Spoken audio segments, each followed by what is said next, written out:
बायब development research foundation Pune ह्या संस्थेची महाराष्ट्रातील संलग्न संस्था असून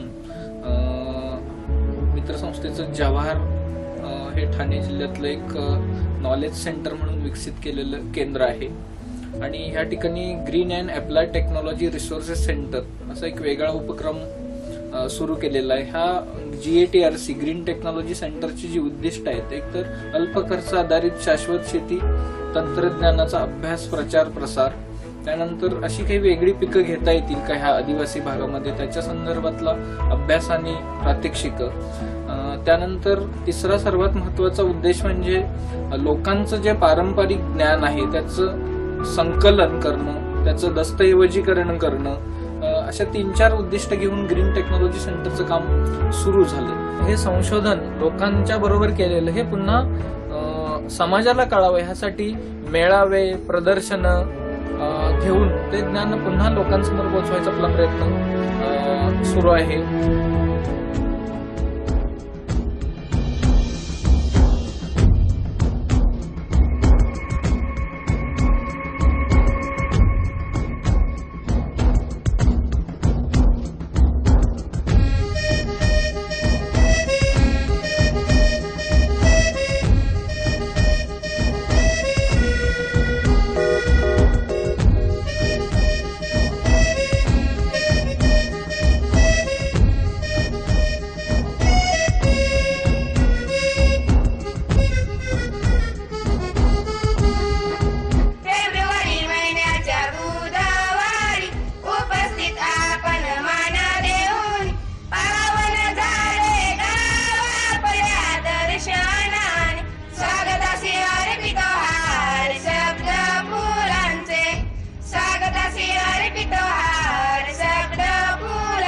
शेतीचा उत्पादन खर्च खूप वाढलेला आहे। म्हणजे जे आपण शेतीसाठी आणतो आहोत, जे विकत घेतो आहोत त्याचा भाव खूप वाढलेला आहे आणि त्या मानाने आपण जे विकतो आहोत त्याचा तेवढा भाव तुम्हाला मिळत नाही।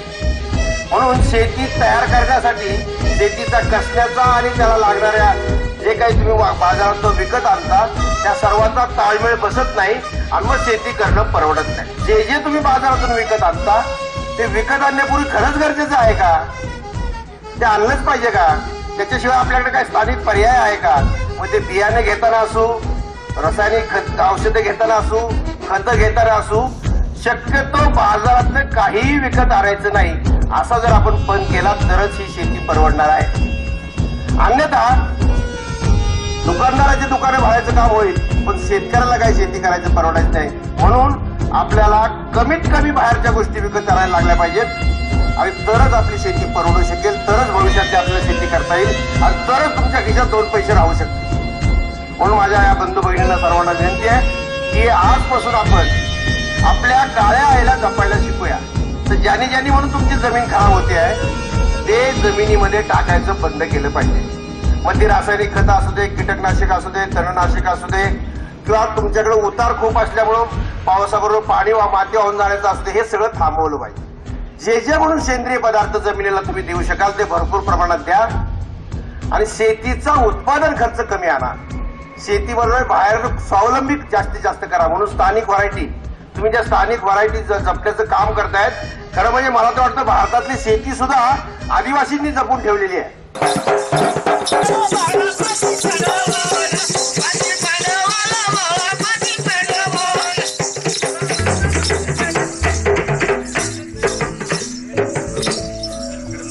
शाश्वत शेती संशोधन प्रचार प्रसार ह्याच्यामध्ये आपण जे काम सुरुवात केलं, एक तर ह्याचा शास्त्रीय अभ्यास, सेंद्रिय शेतीची तंत्र आहेत, गांडूळ खत निर्मिती, दशपर्णी अर्क, जीवामृत, त्यानंतर weed composting, biodynamic composting, बायोडंग composting, व्हर्मिवॉश, अशा तंत्राचा शास्त्रीय अभ्यास आणि इथल्या लोकल रिसोर्सेस वापरून ते तंत्रज्ञान विकसित करणं आणि लोकांपर्यंत पोहोचवणं, असा कार्यक्रम आपण हाती घेतला। आणि ह्याच्यामध्ये महत्वाचं जे आहे, ह्या सगळ्या गोष्टीचा प्रचार आणि प्रसार होण्यासाठी सेंद्रिय शेती प्रात्यक्षिक केंद्र आपण गावांमध्ये उभा केली। कॅम्पसला आपलं हे जे आपण आता जिथं आहोत ते central demonstration and training centre आणि अशीच सेंटर आपली फील्डमध्ये सध्या 4 ठिकाणी सुरू आहे. कृषी शिबिराची एक क्षेत्रभेट होते आहे आणि ती क्षेत्रभेट चौकला येथे चाललेली आहे. त्याच्यामध्ये एक उत्कृष्ट अशी सीड बँक तयार केलेली आहे, एक धान्याची बँक ज्याच्यामधून जे आपल्या ग्रामीण भागामध्ये असतात जे आपण जे तांदूळ वगैरे खात होते तांदळाचे जवळजवळ 185च्या जाती आपल्याला तिथं बघायला भेटतील आणि त्या सुद्धा सुधार त्याच्यामध्ये.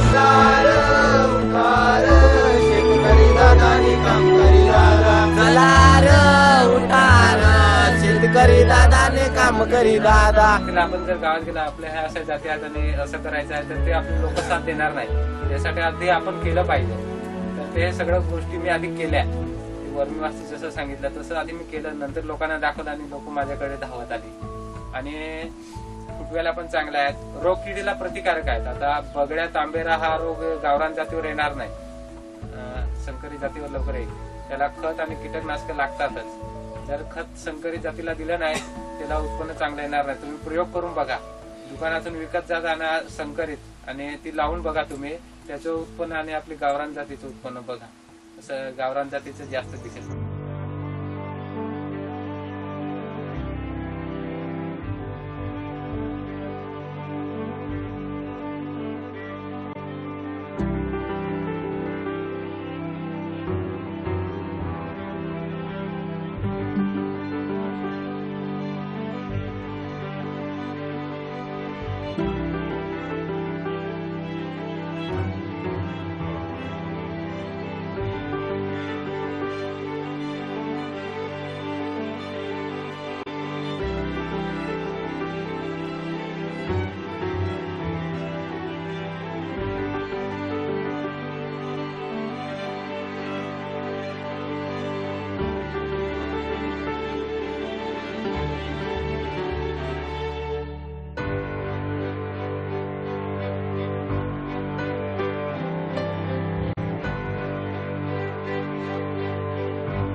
ह्या केंद्राचा जो उद्देश आहे की शेतकऱ्यांनी तिथं यावं, स्वतःच त्या गोष्टी शिकाव्यात, अभ्यास करावा आणि ह्या सगळ्या प्रचार आणि प्रसारासाठी गावातल्याच तरुणांना आपण तयार केलेलं आहे आणि तीच त्या प्रचाराचं एक माध्यम म्हणून काम करतायत.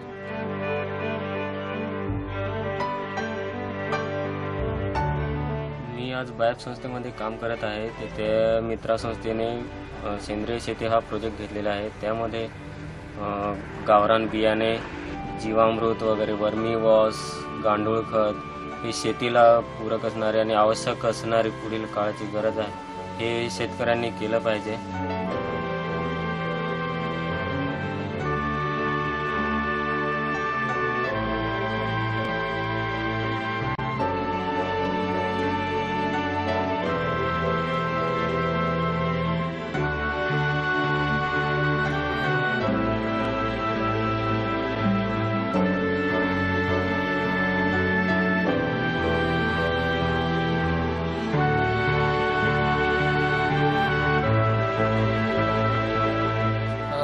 दुसरं ह्यातलं महत्वाचं म्हणजे ह्या सगळ्या गोष्टींचा पण फील्ड बेस्ड स्टडीज केलेले आहेत.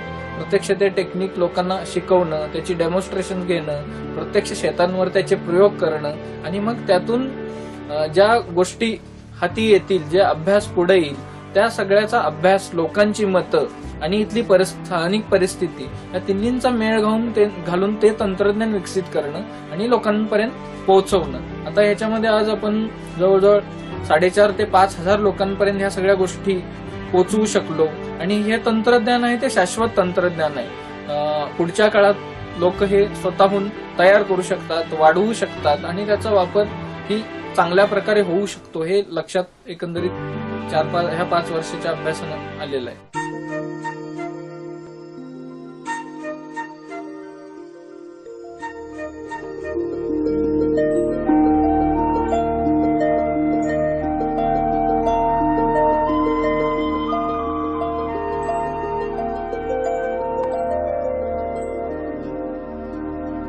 Biodiversity is an important thing we hear people talking about these days. Now, when we talk about biodiversity, we have to have a large number of species, crop species, animal species, as part of our production systems.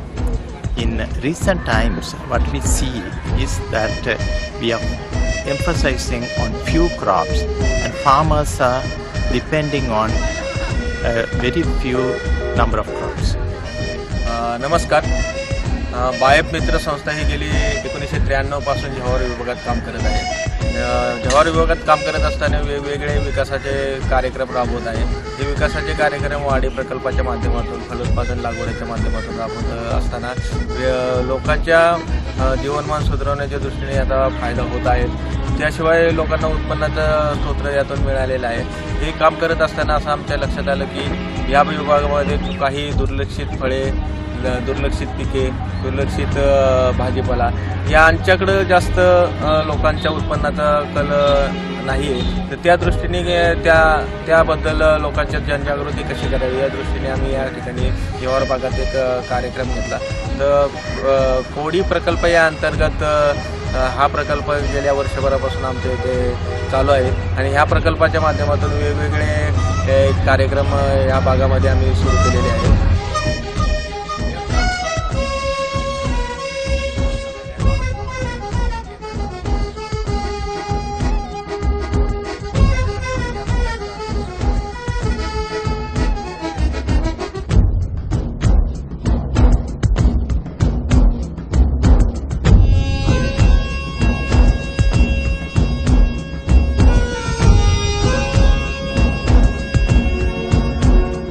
This project that we are having, named Kodi, is trying to promote underused crops which farmers have been growing for a long time.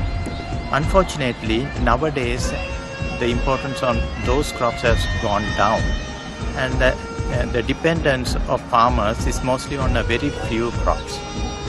Under this project, we are trying to increase the number of crops farmers can grow, increase the dependence for income on a larger number of crops. ह्या मेळाव्याच्या माध्यमातून लोकांच्या मध्ये जनजागृती होईल, लोकांना त्यातून त्या उत्साह वाढेल, त्यांचा इंटरेस्ट त्यामध्ये वाढेल आणि लोक शेतकरी, ह्या भागातील शेतकरी अशा दुर्लक्षित फळपिकं ची लागवड करतील आणि यातूनच विविध गोष्टी आपल्याला साध्य होऊ शकतात.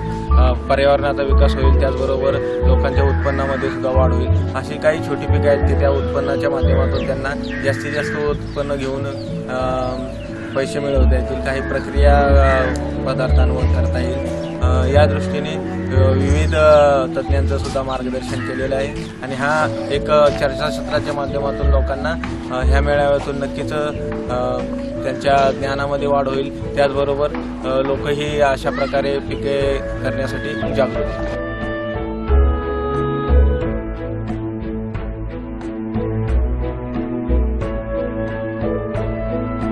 नाव कासनाची सुगावी राहणार वनवास. सुरुवातीला वाडी लावायच्या अगोदर आम्ही भिवंडीला कामाला जायचो होडगेवर रेती काढायला. तेव्हा आम्हाला 30 रुपये रोज भेटायचा. 30 रुपये. आता दुसरेकडे जर कामाला गेलं तर ते दुसरेकडे जाऊन मजूर म्हणून काम करायचं. इथं जर आपण केलं तर आपला स्वतः मालक म्हणून आपण काम करतो ना. आजो मालक म्हणून काम करतो ती लोक बाहेर. आता मी इथं बरेच लोकांना इथं काम देतो. 2-3 दिवस आड काय असे सतत माझे काम आलं. आजो इथं ही नुसती तुम्ही हेच बघसाल, इथं वाडी बघसाल, पण याच्या पुढे मी इकडं भरपूर टमाटा, वांगी इकडे लावले. माझे नाव दाऊदी किसन गावंडा, मुक्काम चौक. आमच्या गावात आम्ही बियाणा बँक म्हणून कमिटी स्थापन केलेली आहे. ह्यापूर्वी जी बियाणे होती हळद भाताची, ती बियाणं हळूहळू जेव्हा संकरित बियाणे येण्यास सुरुवात झाली त्यावेळेस गावठी भात, जी डांगी, कोळपी, ज्वाऱ्या, सागभात, काळकुडय, ही जी भातं अगदी अतिमहत्वाची भातं होती, हे बियाणं नष्ट झाल्यामुळे आणि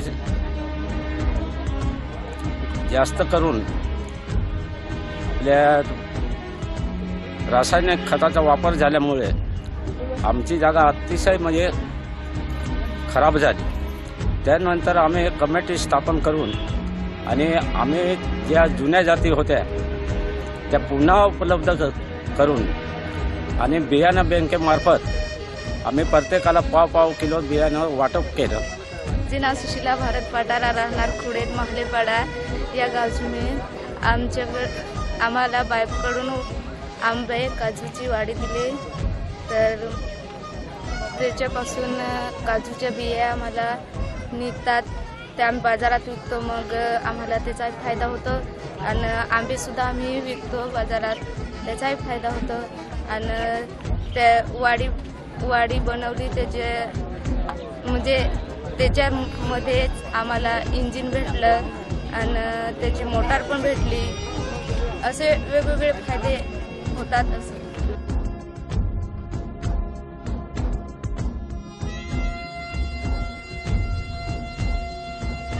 शाश्वत शेती तंत्रज्ञानाचा अभ्यास, संशोधन, प्रचार आणि प्रसार करत असताना लक्षात असं आलं की आपण ह्या अल्प खर्चावर आधारित टेक्निक्स तयार करू, लोकांना शिकवू. पण आपल्याकडं जर आपला रिसोर्स जो आहे सर्वात महत्वाचा म्हणजे बियाणं, ज्याला बियाण्याला शेतीचा आत्मा म्हटलेला आहे, हा रिसोर्सेस आज आपल्या हातात नसेल तर आपल्याकडे हे तंत्रज्ञान जमीन सुपीक करण्याचा असेल किंवा उत्पादन वाढीचा असेल तर त्याचा उपयोग फारसा नाहीये. कारण बियाणंच नाहीये, तर बीज नसेल तर अन्न नाही, आणि अन्न नाही तर अन्न सुरक्षा नाहीये. त्यामुळं मित्र संस्थेनं बियाणं संशोधन, अभ्यास, प्रचार, प्रसार ह्या विषयावरती काम सुरू केलं.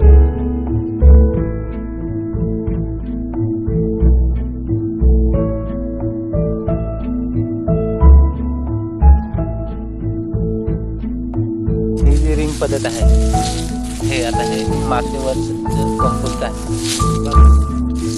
तर हे मी पावसाळी काय करतो, हे झाड एवढंच होतं मागच्या वर्षी, झाडाचा जेवढा घेराव असला ना, झाडाचं असं गुणधर्म आहे, जेवढा घेराव असेल तेवढी तिची मुळं असतात.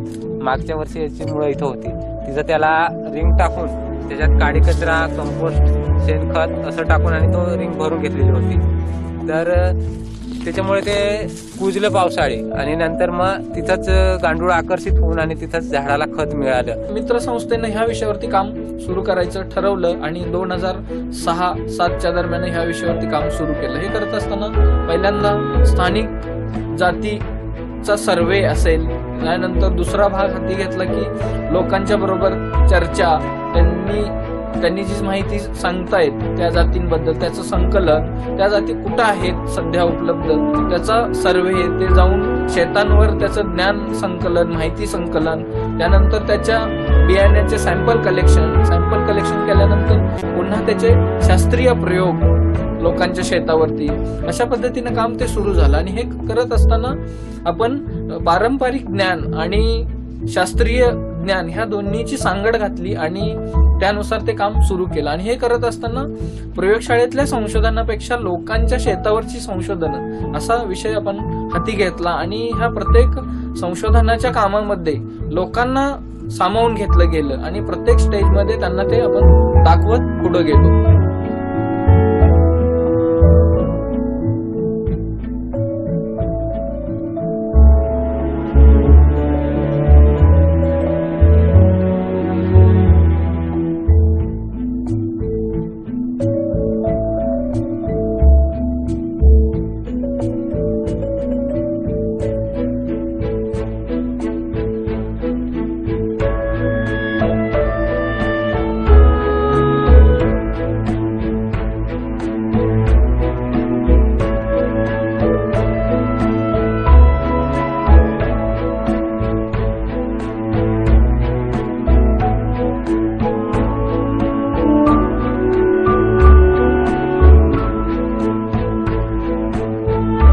विभागामध्ये 2009 पासून आपण दुर्लक्षित पिकांवरती कार्यक्रम करत आहोत.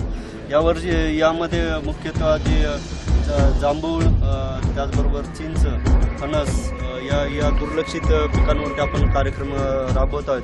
जी समाजाच्या दृष्टीने जी दुर्लक्षित पिकं आहेत, परंतु त्यांना चांगल्या प्रकारचं आज मार्केट उपलब्ध आहे. जसं आपण जर विचार केला की जांभूळ याच्यामध्ये बहाडुली या व्हरायटीला मार्केटमध्ये चांगल्या प्रकारचं आज मागणी आहे.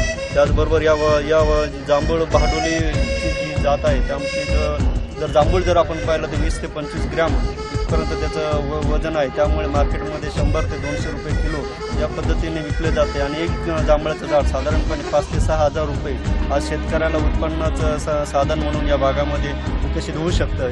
हा उद्देश ठेवून आपण या भागामध्ये हा कार्यक्रम मोठ्या प्रमाणामध्ये करत आहोत. यासाठी मागील वर्षी आपण 36,000 जांभूळ आणि जांभूळ, चिंच, त्याचबरोबर फणस यांची रोपं बनवली आणि शेतकऱ्यांनी स्वतः ती विकत घेऊन ती आपल्या शेतामध्ये लावली. त्याचबरोबर पाणलोट क्षेत्राचा जो कार्यक्रम आहे त्यामध्ये सुद्धा शेतकऱ्यांनी ही रोपं मागच्या वर्षी लागवड केलेली आहे.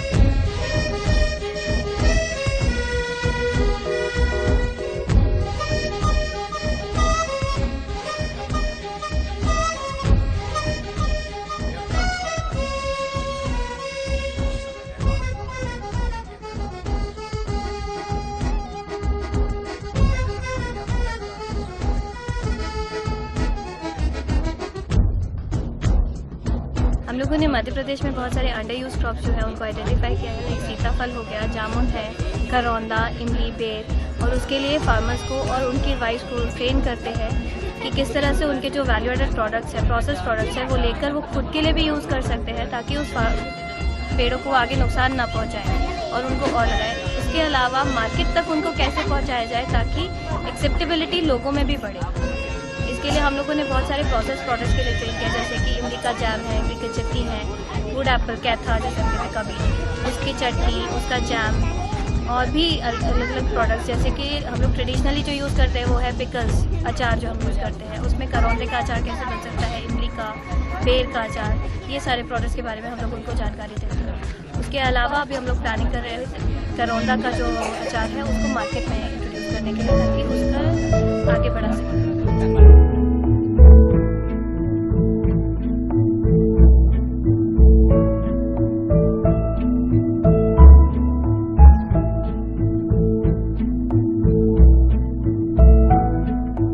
ध्रुवा बायो संस्थे गुजरातमधून इथं RIUसाठी जे बीज मेला जो आयोजन केलेलं आहे त्याच्यासाठी आलेलो आहे. आणि आम्ही सुतारपाडा एरियामध्ये गुजरात भागामध्ये सुतारपाडा ब्लॉकमध्ये आम्ही आमच्या RIUचे काम करतो.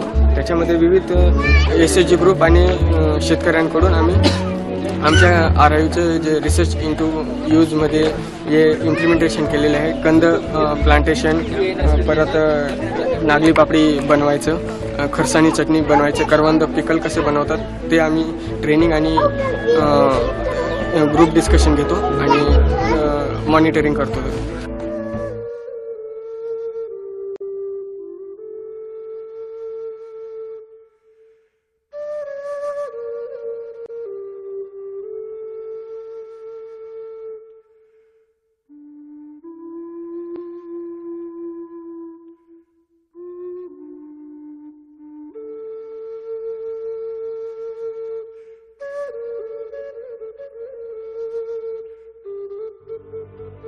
सुरुवातीला बाहेर मित्राची संस्था आली, त्यांनी आम्हाला गावाला एकत्र येऊन आणि चांगल्या बियाण्याबद्दल माहिती दिली. ते बियाणे कसं तयार करायचं, गादी वाफा कसा तयार करायचा, गादी वाफा तयार करताना शेणखत त्याच्यात मिक्स करून त्याच्यावर बियाणं पेरलं जातं आणि ते बियाणं 12 दिवसाचं रोप झाल्यानंतर आम्ही ते लागवड करतो. विशाख पद्धतीने लावून चांगल्या प्रकारे त्याला म्हणजे सेंद्रिय खत वापरून त्याची लागवड केली आणि त्याला चांगला म्हणजे कमीत कमी 40 ते 50 काड्यांचा फुटवा येतो आणि ते सगळ्या म्हणजे शेतकऱ्यांना ते मान्य झालं. आणि खरंच या गावठी जाती जे आहेत हे चांगल्या पौष्टिक असल्यामुळे ते सर्व शेतकऱ्यांनी ते बियाणं वापरण्यास सुरुवात केली.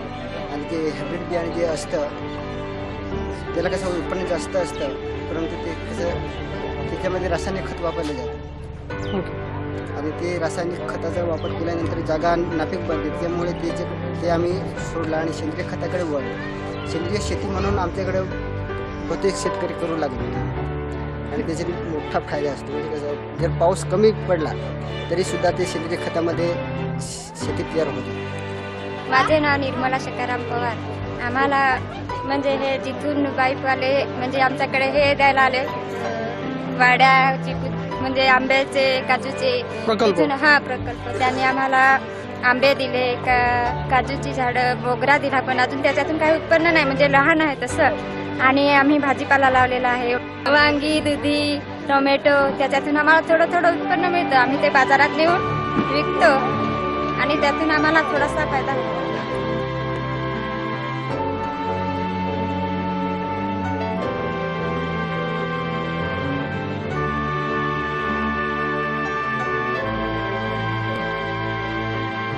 पिकाबरोबर आपण पुढच्या काळामध्ये कंद पिके जंगली भाज्या त्यानंतर ज्वारी मका अशा पिकांवर सुद्धा काम करायचं ठरवलेलं आहे आणि त्या दृष्टीने आपले प्रयत्न सुरू आहेत.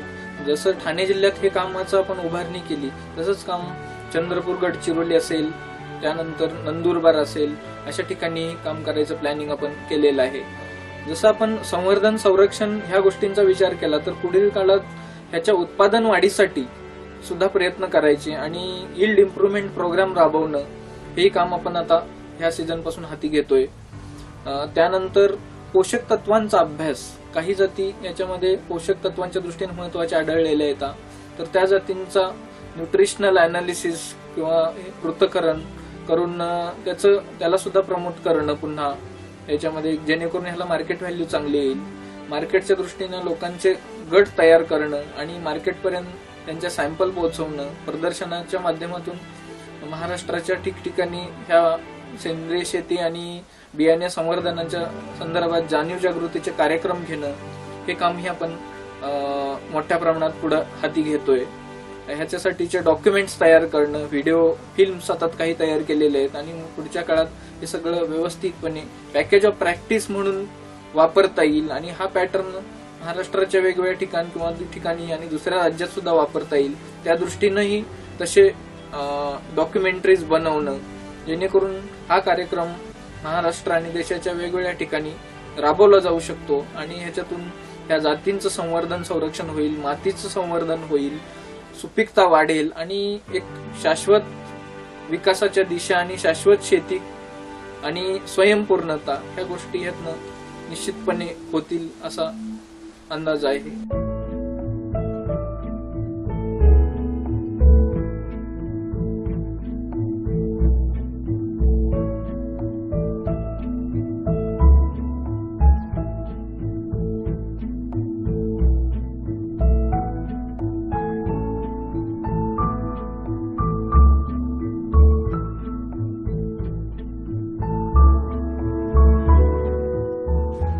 शाश्वत शेती आणि गावरान बियाणं संवर्धन ही एक काळाची आणि निकडीची गरज बनलेली आहे आणि त्या दृष्टीनं बायप मित्र संस्थेचं काम सुरू आहे आणि ह्यातून आम्हाला विश्वास वाटतोय की निश्चितपणे ह्या कामाला पुढच्या काळात निश्चितच चांगले दिवस येतील आणि शेतकऱ्यांना स्थानिक संसाधनांचा पुरेपूर वापर जमिनीची सुपीकता टिकवणं आणि त्या संसाधनांचं संरक्षण करणं त्या दृष्टीनं आम्ही लोकांपर्यंत पोहोचायचा प्रयत्न करतोय आणि त्यात यशही येतंय. पुढे अजून काम खूप बाकी आहे आणि त्या दृष्टीनं आपले प्रयत्न सुरू आहे.